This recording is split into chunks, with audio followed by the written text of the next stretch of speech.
में आज के इस दौर में अगर किसी लड़की को ये पता चल जाए कि उसका प्रेमी या फिर उसका पति उसके अलावा किसी और से बात करता है, किसी और से प्यार करता है, तो मौत का ऐसा खूनी खेल होता है कि जिसमें एक आध की जान तक चली जाती है। लेकिन आज की घटना बिल्कुल अलग है, क्योंकि एक शख्स जिसकी दो पत्नियां थीं, जिसमें एक हिंदू एक मुस्लिम, दोनों को एक दूसरे के बारे में पता था। एक पत्नी के 3 बच्चे थे, दूसरी के 1 बच्चा था, लेकिन उसके बाद दोनों पत्नियां मिलकर ऐसा खूनी खेल खेलती हैं, ऐसा खूनी खेल रचती हैं, जिसमें वो अपने पति को बीच चौराहे पर मौत के घाट उतरवा देती हैं। यकीनन ये पूरी कहानी जानने के बाद आपका दिमाग चकरा जाएगा, आप सोचने पर मजबूर हो जाएंगे कि ऐसा भी हो सकता है। तो चलते हैं और जानते हैं पूरा मामला। आप देख रहे हैं क्राइम की दुनिया, मेरा नाम माज है। तो घटना दिल्ली की राजधानी के गोविंदपुरी इलाके की है। वहां पर 5 तारीख की दोपहर एक शख्स अपनी पत्नी और बच्चे के साथ बाइक पर कुछ शॉपिंग कर रहा था और उसके बाद वो वापस घर जा रहा था, लेकिन अचानक से एक दूसरी बाइक उसके सामने आती है और उस पर से 2 युवक उतरते हैं और उसके ऊपर ताबड़तोड़ गोलियां बरसाकर उसकी हत्या कर देते हैं। लेकिन वो उसकी पत्नी से कुछ नहीं बोलते बदमाश, और ना ही उसके बेटे से। फौरन बाइक लेकर फरार हो जाते हैं।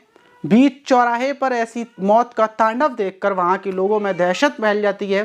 फौरन पुलिस को फ़ोन किया जाता है। पुलिस मौके पर पहुँचती है और ये पता करती है कि आखिर हत्यारे कौन थे, सीसीटीवी खंगाले जा रहे थे, और दूसरी तरफ कि आखिर मारने की वजह क्या थी और मरने वाला कौन था। जब उसके बारे में पता किया जाता है तो पता चलता है कि मरने वाले का नाम संजीव था, जिसकी उम्र 45 साल थी, और वो अपनी पत्नी नज़मा के साथ, जिसकी उम्र 28 साल थी, और उसके साथ में एक 4 साल का बेटा था।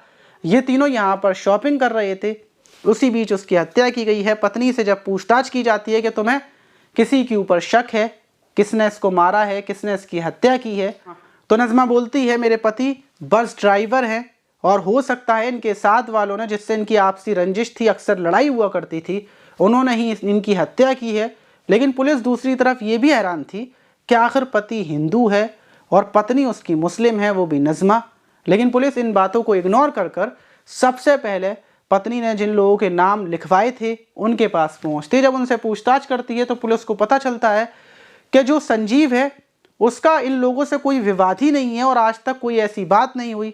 पत्नी ने पुलिस को गुमराह किया है। पुलिस हैरान हो जाती है कि आखिर पत्नी ने ये सब क्यों बोला, बिना वजह किसी और लोगों के नाम उसने क्यों लिखवाए।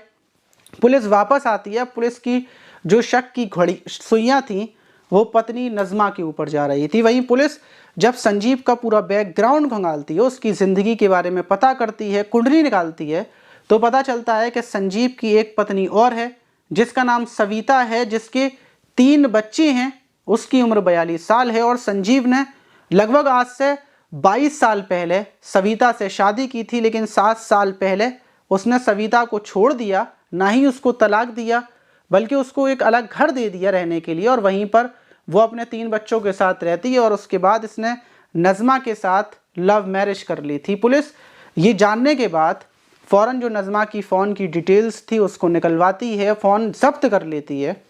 तो नज़मा के फ़ोन में पुलिस की नज़र व्हाट्सएप पर एक नंबर से चैट पर जाती है। नज़मा ने उसको कुछ फ़ोटो भेजे थे और जो चैट थी वो देखकर पुलिस हैरान हो जाती है। उस पर लिखा हुआ था कि गोली ठीक से मारना, कहीं गोली मेरे ना पड़ जाए, और हमारी गाड़ी कुछ ही देर में वहाँ से निकलेगी, मैं शॉपिंग कर रही हूँ। मतलब नज़मा जिस शख्स से बातचीत कर रही थी, जिस शूटरों से बात कर रही थी, वो बराबर उन लोगों को ये बता रही थी कि वो किस जगह पर है, और इसी वजह से उन शूटरों ने नज़मा के पति संजीव की हत्या की। पुलिस नज़मा को गिरफ्तार कर जब सख्ती से पूछताछ करती है तो वो ये बात कबूल कर लेती है कि हत्या उसने ही करवाई थी।